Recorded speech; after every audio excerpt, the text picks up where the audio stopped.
Aqui é o Sensor Studio, mordendo a parede do cotidiano. Agora, o mundo inteiro está agitado. Isso porque há uma expectativa de que a guerra na Ucrânia finalmente chegue ao fim. Analistas dizem que a guerra na Ucrânia pode ter um cessar-fogo em breve. Trump e Zelensky se reuniram na Casa Branca em 18 de agosto, hoje. Vamos abordar esse assunto de forma adequada. Vamos conferir agora.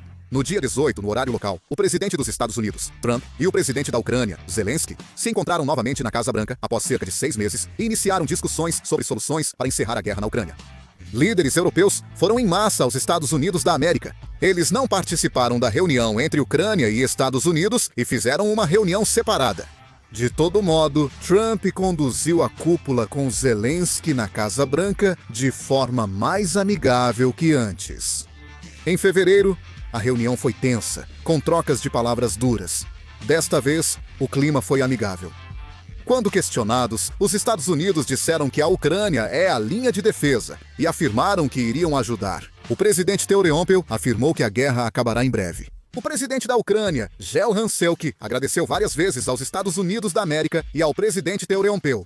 O principal ponto de discórdia nesta reunião foi como definir a linha de cessar-fogo e garantir a segurança da Ucrânia. O presidente da Ucrânia, Gel Hanselk, disse que o país precisa de tudo para garantir sua segurança e destacou a importância de um exército forte, com armas, tropas, treinamento e informações.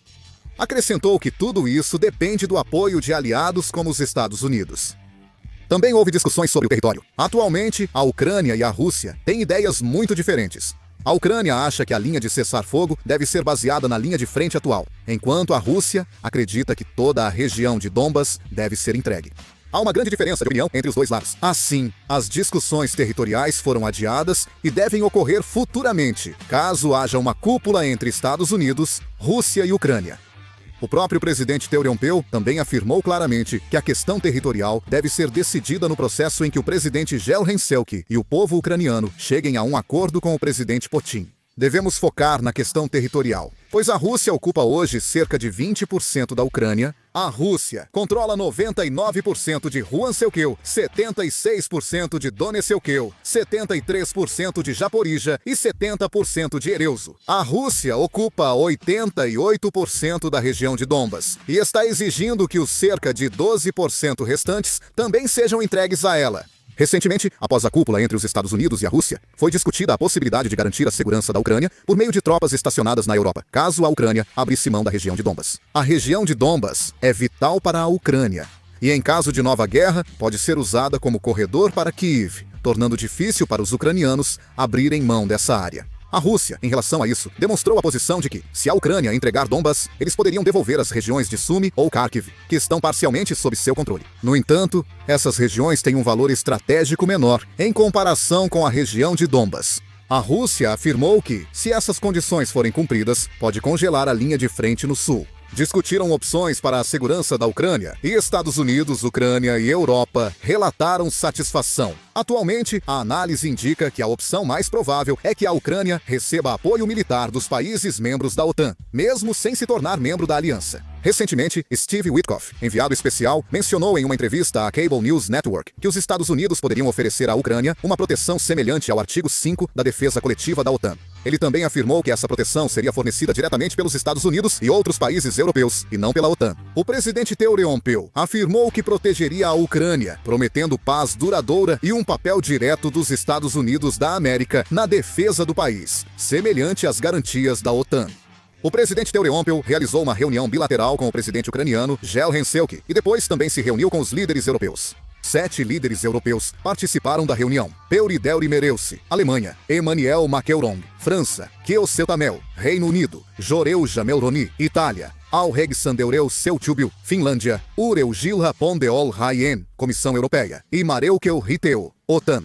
Nesta reunião, o presidente Teoreompel disse aos repórteres que discutiriam quem faria o quê em relação às garantias de segurança deste ano. O presidente Teoreompel não descartou enviar tropas americanas à Ucrânia para manter a paz. O presidente Teoreompel disse que os Estados Unidos da América apoiarão a Ucrânia de alguma forma. A Europa parecia pressionar a Ucrânia a aceitar um acordo nos moldes da OTAN. Os líderes europeus enfatizaram a importância das garantias de segurança, dizendo que a Rússia pode atacar novamente. Líderes europeus também reafirmaram a importância do cessar-fogo. O chanceler alemão Friedrich Merz afirmou que a credibilidade dos esforços atuais depende de um cessar-fogo, como o início das negociações, e disse que todos querem esse cessar-fogo. Também houve várias cenas interessantes. O presidente Trump teria se ausentado por cerca de 40 minutos durante uma reunião com líderes europeus para fazer uma ligação telefônica com o presidente Putin. O jornal alemão Bild informou que Trump interrompeu uma reunião com líderes europeus na Casa Branca para ligar para Putin.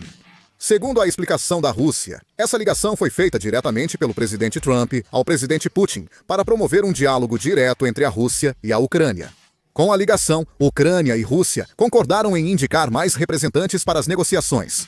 Espera-se que os líderes da Rússia e Ucrânia se encontrem nos próximos 14 dias. O local da reunião ainda não foi definido, mas espera-se que ocorra em um lugar simbólico. Parece que, depois de muito tempo, finalmente houve uma reunião que agradou tanto a Ucrânia quanto a Europa e os Estados Unidos. Atualmente, o mundo todo parece estar caminhando para oferecer garantias de segurança ao estilo da OTAN para a Ucrânia. Se isso acontecer, a questão das garantias de segurança para a Ucrânia será resolvida em certa medida. Sem força legal obrigatória, é incerto quais variáveis podem surgir. Mas a Ucrânia não tem muitas opções. O que resta é a questão territorial. Sobre isso, como há uma diferença clara de opiniões entre a Ucrânia e a Rússia, prevê-se que haverá grandes dificuldades. Como a Ucrânia deve receber garantias de segurança, muitos especialistas acham inevitáveis concessões territoriais do país. Na reunião entre Estados Unidos, Rússia e Ucrânia, prevista para até 2 semanas, espera-se acordos sobre a maioria dos pontos do cessar-fogo. Se houver cessar-fogo na Ucrânia, acredito que a paz voltará à Europa por um tempo. Devemos focar agora nas repercussões políticas internas. As negociações de cessar-fogo impactam não só o cenário internacional, mas também têm grandes repercussões políticas internas na Ucrânia e na Rússia. Vamos analisar a situação na Ucrânia. Se o presidente Zelensky aceitar a cessão de território, ele pode enfrentar uma enorme reação negativa dentro do país. A Constituição da Ucrânia garante a integridade territorial, e o governo ceder território pode ser visto como violação da legitimidade constitucional. O povo ucraniano tem sentimentos complexos. Nos últimos 3 anos e meio, muitos jovens morreram na linha de frente e cidades foram devastadas. Mas agora, entregar toda a região de Donbass para a Rússia. Quem perdeu familiares na guerra, refugiados em fuga e soldados na linha de frente, provavelmente ficarão profundamente indignados. A oposição também não ficará de braços cruzados. Eles provavelmente pressionarão fortemente o governo de Zelensky, dizendo que vendeu o território e colocando a narrativa de uma negociação humilhante. No cenário político ucraniano, há intenso debate entre quem rejeita ceder território e quem defende compromisso mais realista. Mesmo que Zelensky encerre a guerra, sua situação política será muito arriscada. Agora, vamos abordar a situação interna da Rússia.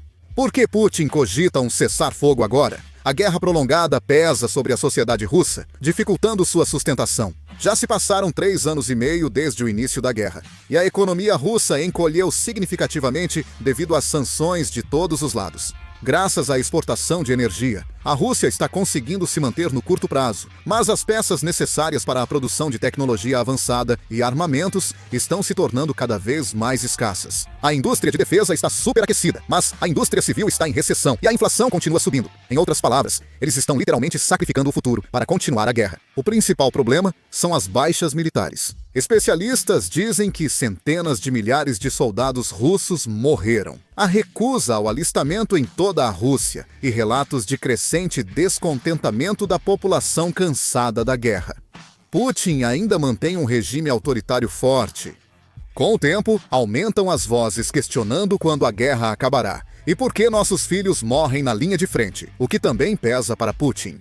No final das contas, é bem provável que o presidente Putin tenha considerado mais vantajoso anunciar um cessar-fogo agora e promover os resultados que conseguiu obter. A Ucrânia pode enfrentar crise política ao ceder território, enquanto a Rússia pode ter insatisfação interna se adiar o cessar-fogo. Ambos os líderes estão em situação desesperadora e precisam conseguir algo nesta negociação. Ainda precisamos observar para ver o que vai acontecer no futuro. Mas entender essa lógica política até certo ponto pode nos ajudar a compreender melhor a situação daqui para frente. O que vocês acham da situação atual na Ucrânia? Por favor, deixem seus comentários. Vou encerrar o vídeo por aqui. Obrigado.